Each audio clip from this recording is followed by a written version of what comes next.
नवाज शरीफ को वजीर आजम नहीं बनने दूंगा, आसिफ जरदारी का खुला पैगाम।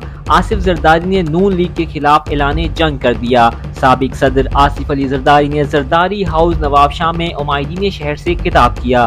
कहा कि पाकिस्तान पीपल्स पार्टी अवाम की खिदमत पर यकीन रखती है। यही वजह है कि सिंध में पाकिस्तान पीपल्स पार्टी की मुसलसल इंतखाबी कामयाबियां अवाम के एतमाद का मज़हर हैं। उन्होंने कहा कि कराची से कश्मीर तक पीपल्स पार्टी एक जिंदा हकीकत है। अवाम की हिमायत से पीपल्स पार्टी हुकूमत कायम करेगी।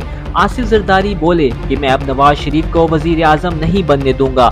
साबिक वजीर आजम को मैंने बनवाया था, लेकिन उन्होंने काम नहीं किया। अब मुल्क का आइंदा वजीर आजम पीपल्स पार्टी का होगा। साबिक वजीर आजम इमरान खान के खिलाफ तहरीक अदम एतमाद मंजूर होने के बाद इत्तेहादी हुकूमत कायम की गई, जिसमें मुस्लिम लीग नून, पीपल्स पार्टी और जमीयत उलमा इस्लाम समेत कई जमातें शामिल थीं।